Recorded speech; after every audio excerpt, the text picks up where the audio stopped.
Welcome back Tom rider king episode number 7। अगर आपने इस सीरीज के पिछले एपिसोड नहीं देखे हैं तो उसके लिंक नीचे डिस्क्रिप्शन में है। जो हियोन बहुत ज़्यादा एक्साइटेड होकर आयरन को ज़ोर से पकड़ लेता है। आयरन डर जाती है और चिल्लाती है, मुझे छोड़ दो। उसके हाथ कांपते हैं और वो बहुत घबरा जाती है। जो हियोन को अचानक एहसास होता है कि वो अपनी लिमिट क्रॉस कर गया है। वो तुरंत माफ़ी मांगता है, सॉरी, मैं तुम्हें देखकर बहुत एक्साइटेड हो गया था, इसलिए बाउंड्री पार कर गया। वो शर्मिंदा और थोड़ा कंफ्यूज्ड है। फिर सीन चेंज होता है। जो हियोन के दोस्त उसे देखते हैं और पूछते हैं, हांग नेम जो हियोन ऐसा बिहेव क्यों कर रहा है, जैसे कोई भूत देख लिया हो। जो हियोन का चेहरा बहुत अजीब है, जैसे वो किसी खतरनाक चीज़ से डरा हुआ हो।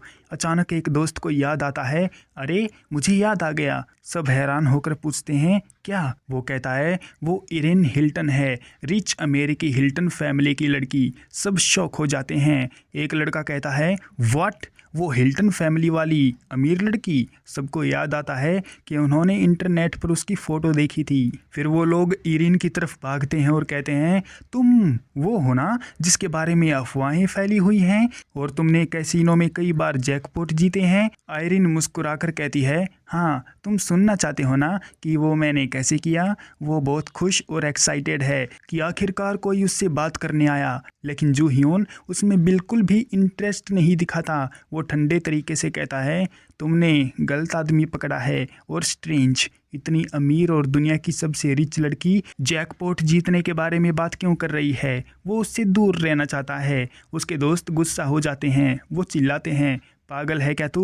वो आयरन हिल्टन है, इतनी अमीर और खूबसूरत लड़की खुद तेरे पास आई है और तू उसे इग्नोर कर रहा है। मौका मत छोड़ बेवकूफ़। वो जू हियोन को रोकने की कोशिश करते हैं और आयरन से बात करने दौड़ते हैं। जू हियोन गुस्से में उन्हें रोकता है। वो बहुत ज़ोर से उन्हें धक्का देता है। सब गिर जाते हैं। कोई अपना पेट पकड़कर चिल्लाता है, मेरे पेट में दर्द है। तो कोई बोला, 911 को कॉल करो। वो सब जमीन पर पड़े रहते हैं, बहुत दर्द में। आयरन डर जाती है और कहती है, जो हियोन जेंटल रहो। लेकिन जो हियोन उन्हें उठाता है और कहता है, फकिंग डम्बजेस, इधर आओ। फिर सीन बाहर की तरफ जाता है। जो हियोन और उसका एक मेन दोस्त रात में बैठे हैं। जो हियोन बहुत सीरियस होकर कहता है, ध्यान से सुनो, उस लड़की से जितना हो सके दूर रहो। दोस्त हैरान होकर पूछता है, क्या मतलब, कहना क्या चाहते हो? जो हियोन बताता है, आयरन के आसपास एक ओमनियस ओरा, मतलब बहुत खतरनाक और अशुभ एनर्जी है। ये एनर्जी रिलैक्स को डैमेज करती है। रिलैक्स का स्टेटस खराब हो जाता है। उनका यूजेज लिमिट कम हो जाता है। लक पूरी तरह खराब हो जाता है। कोई भी ट्राई करो वो फेल हो जाती है। परफॉर्मेंस डाउन हो जाती है। यानी आयरन के पास रहना जो हियोन जैसे रिलाइक यूजर के लिए बहुत बड़ा खतरा है। इसलिए जो हियोन उसे अवॉइड कर रहा है, भले ही वो कितने भी अमीर और मददगार क्यों ना हो। जो हियोन अचानक सोचता है, अगर जो अभी हुआ वो सच है तो अब इस औरत से दूर रहने का कोई कारण नहीं बचा। वो समझ जाता है कि आयरन के पास रहने से उसकी एक स्पेशल स्किल टॉलरेंस एक्टिवेट हो गई है। ये स्किल पहले एक क्वेस्ट रिवॉर्ड से उसे मिली थी, एक सिल्वर पिल खाकर। लेकिन तब सिर्फ नाम पता था, पूरा काम नहीं पता था। अब आयरन के गॉड टियर ओमनियस रिलाइक के अटैक से एक्सपोज होने की वजह से ये स्किल फुल्ली एक्टिवेट हो गई है। वो आयरन की फेलियर एनर्जी का विरोध करने लगा है। धीरे धीरे वो उस एनर्जी से इम्यून हो रहा है। मतलब अब आयरन के पास रहने से उसकी रिलाइक्स डैमेज नहीं होंगी, उसका लक खराब नहीं होगा। जो हियोन मुस्कुराता है और सोचता है, अब ये लड़की मेरे लिए खतरा नहीं रही बल्कि फ़ायदेमंद हो गई है। फिर वो क्लासिक लाइन सोचता है कि दुश्मन का दुश्मन मेरा दोस्त होता है। वो फैसला करता है कि वो आयरन का इस्तेमाल करेगा। लेकिन वो इस्तेमाल करेगा कैसे? आयरन की फेलियर एनर्जी से वो ऑक्शन के बाकी लोगों को तबाह कर सकता है।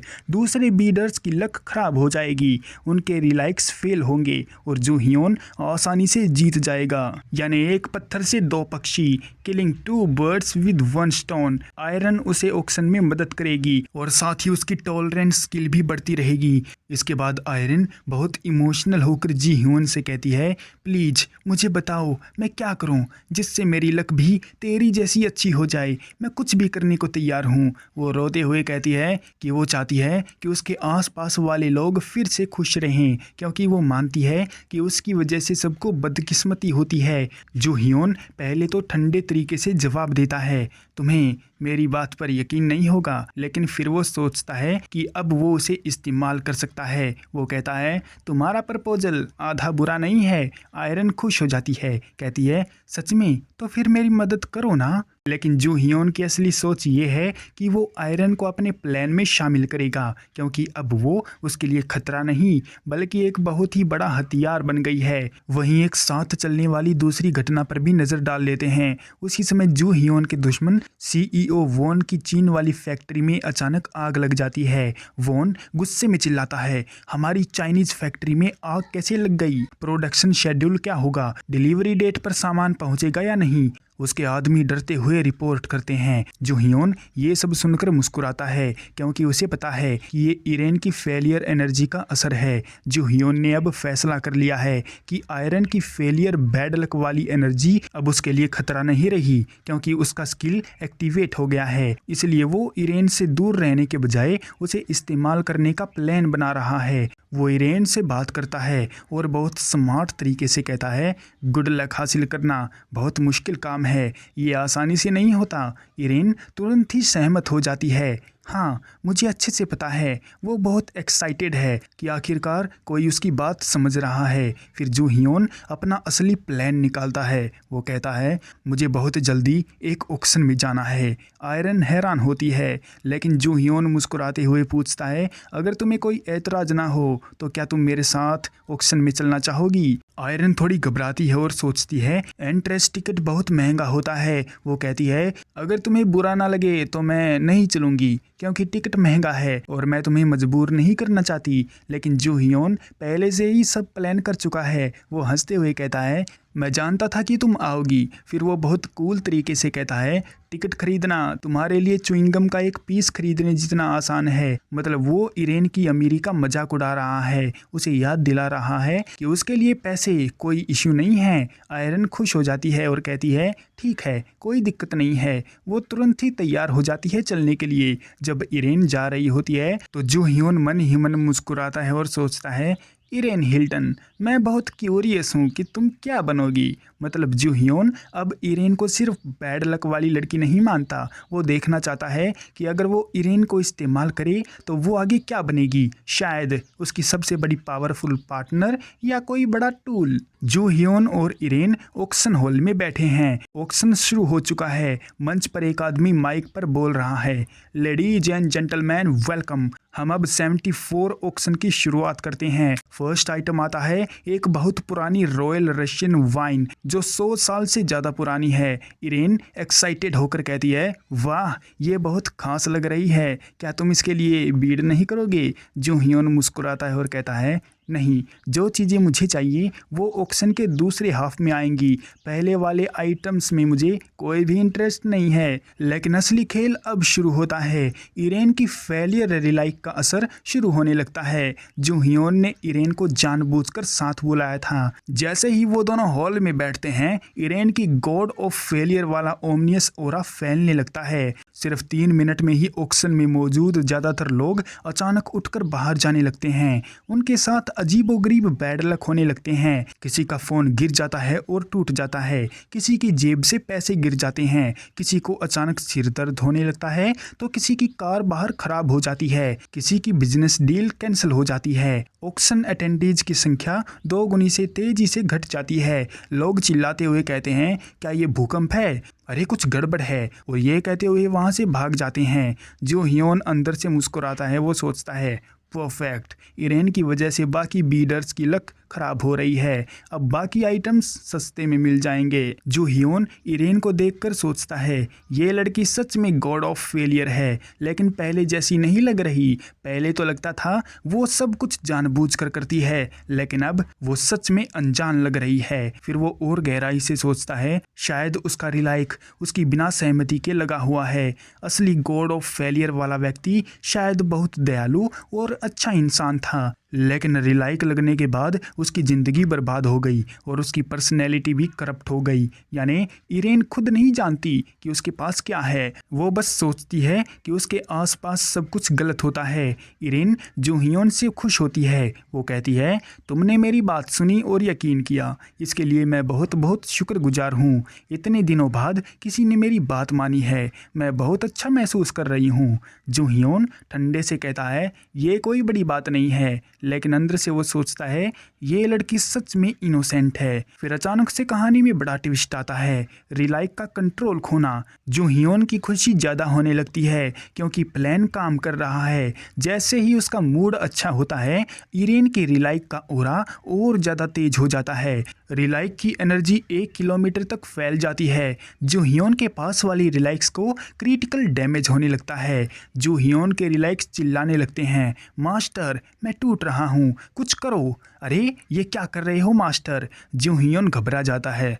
फक, वो सोचता है उसका ऑरा मेरे मूड के साथ बढ़ रहा है। अब दूसरे हाफ में जो हियोन आराम से वो सारे कीमती रिलैक्स ले रहा है क्योंकि बाकी लोग तो ब्रोक हो चुके हैं। बस वो नाम का एक आदमी बचा है जो इरेन की फेलियर से बिल्कुल भी इफेक्ट नहीं हो रहा है। उसकी डोमिनेशन वाली पावर बहुत ज़्यादा स्ट्रॉन्ग है, इसलिए वो कुछ रिलैक्स जो हियोन से बोली लगाकर छीन लेता है। जो हियोन मन ही मन गाली देता है, साला कमीना, लेकिन जो मैंने छोड़े वो तो फालतू थे ही, लेकिन मेरी जानकारी उससे ज़्यादा है। जो हियोन उसे अच्छी अच्छी बातें बोल रहा है तो इरेन और ज़्यादा खुश हो रही है और उतनी ही उसकी बदकिस्मती की ताकत बढ़ रही है। जो हियोन घबरा गया, लेकिन अच्छी बात यह है कि उसकी स्किल तेज़ी से बढ़ रही है। अब वो रैंक ई तक पहुंच गई है, मतलब अब वो थोड़ा ज़्यादा सहन कर सकता है। जैसे ही उसका मूड गिरा, इरेन की पावर नॉर्मल हो गई। जो हियोन ने राहत की सांस ली। फिर जो हियोन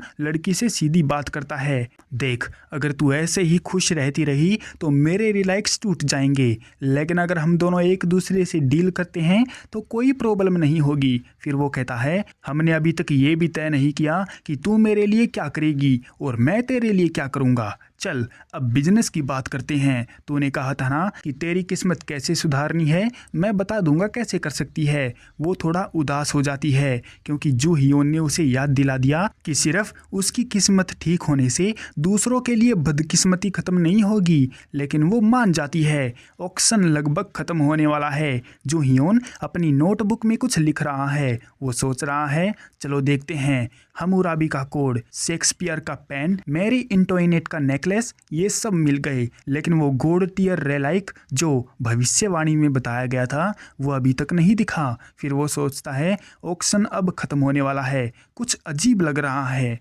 इरेन थोड़ी इरिटेट होकर कहती है, तो क्या ट्रेड कर रहे हो या नहीं, बस इधर उधर की बातें कर रहे हो, सीधे बोलो ना। जो हियोन हंसते हुए कहता है, अरे सॉरी सॉरी सॉरी, बस थोड़ा सोच रहा था। अब सीरियस हो जाते हैं, चलो यहाँ शोर बहुत है, कहीं शांत जगह चलते हैं, बाकी डिटेल्स वहीं फाइनल कर लेंगे और ट्रेड को भी पूरा कर देंगे। तभी ऑक्शन का ऐलान होता है। अरे वाह दोस्तों, अब रात का सरप्राइज इवेंट शुरू। आज की आखिरी चीज सामने लाते हैं और वो चीज है मिस्टीरियस आलमंड सैम्पलिंग, यानी बादाम का छोटा सा पौधा। ये पौधा हाल ही में बहुत चर्चा में था, प्रेस में इसका खूब नाम हुआ था। जैसे ही ये आता है, जो हियोन की आंखें फटी की फटी रह जाती हैं। वॉन भी चौंक जाता है और सोचता है, फक, ये कमीना भी जानता है कि ये कितना वैल्यूएबल रिलाइक है।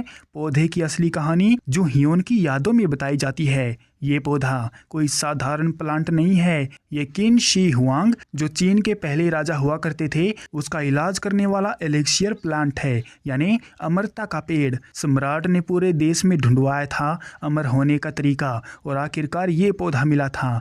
ये गोल्ड टियर रिलाइक है और वो हीलिंग टाइप, मतलब बीमारियों से बचाता है, शरीर को ठीक करता है। लेकिन असली बात तो ये है कि पहली जिंदगी में ये पौधा वॉन के पास था। जो हियोन की बॉडी रिलैक्स की खतरनाक एनर्जी से बीमार पड़ गई थी। वो इतना कमजोर हो गया था कि जीने के लिए इस पौधे के फल पर डिपेंड हो गया। वॉन ने उसे फल देकर कंट्रोल में रखा, पैसे की जगह फल दिया और जो हियोन को अपना गुलाम बनाकर रखा। जो हियोन सोचता है, साला हरामी, इस बार अगर ये इसके हाथ हाथ लग गया तो मेरी नई जिंदगी भी पुरानी वाली जिंदगी से भी ज्यादा बर्बाद हो जाएगी। इसलिए जू हियोन तुरंत ही हाथ उठाता है, कहता है मुझे ये चाहिए किसी भी कीमत पर। फिर ऑक्शन शुरू होता है। ऑक्शनियर बोलता है ये फल स्पर्म बढ़ाता है, ताकत देता है। जू हियोन का मुंह खुला रह जाता है, क्या बकवास है, वीर्य, अरे ये तो शर्मनाक है। इरीन भी शौक में हाथ मुंह पर रखकर हंसने लगती है। फिर बोली शुरू होती है, $2 मिलियन, 3 मिलियन, 4 मिलियन और फिर 5 मिलियन। इसी तरह वो बढ़ती जाती है। वोन भी जोर शोर से बोली लगा रहा है। जो हियोन मन में सोच रहा है इस बार ये मेरे पास आएगा किसी भी हाल में। वहां पर बोली का तूफान आ जाता है। ऑक्शन में बादाम का वो छोटा पौधा जो कि एलेक्जर प्लांट है, उसके लिए बोली शुरू हो गई है। शुरू में 2 मिलियन से चालू हुई वो बोली 5 मिलियन तक पहुंच गई है। फिर जो हियोन ने 5 मिलियन 5,000 लगाया तो इसके बदले में वोन ने तुरंत ही 8 मिलियन कर दिया। जो हियोन चौंक गया, वो रुक गया, लेकिन इतनी जल्दी? फिर अचानक कोई और आदमी जो कि वोन का असिस्टेंट लगता है खड़ा होकर चिल्लाया, $10 मिलियन, यानी $1 करोड़। सब लोग शौक में हैं। हाँ मिस्टर प्रेसिडेंट, ये क्या किया इसने? वोन ने इतनी बड़ी बोली लगवा दी कि पूरा हॉल सन्नाटे में चला गया। जो हियोन मन में सोचता है फक, अब बाकी लोग भी शामिल हो रहे हैं, इससे बोली और बढ़ेगी। जो हियोन सोच रहा है मुझे पता नहीं वोन को इस रिलाइक के बारे में कितना पता है, लेकिन एक बात तो पक्की है, पैसे में मैं उससे नहीं जीत सकता। वो अपनी मुट्ठी बींचकर सोचता है अगर ये पौधा फिर से वोन के हाथ लग गया तो मेरी ये नई जिंदगी भी पुरानी वाली जैसी बर्बाद हो जाएगी। मैं हार नहीं मान सकता, लेकिन पैसे से भी नहीं जीत पाऊंगा।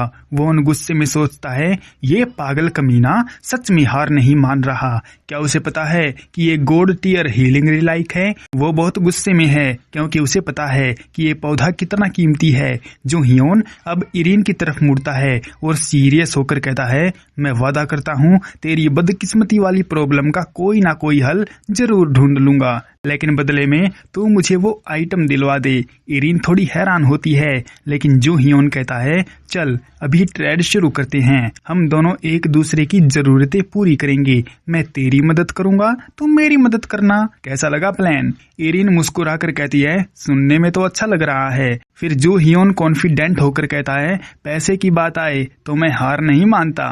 इसी के साथ ये एपिसोड यहीं पर एंड करते हैं। फिलहाल के लिए इस एपिसोड में इतना ही। मिलते हैं अगले एपिसोड में, तब तक के लिए सायोनारा।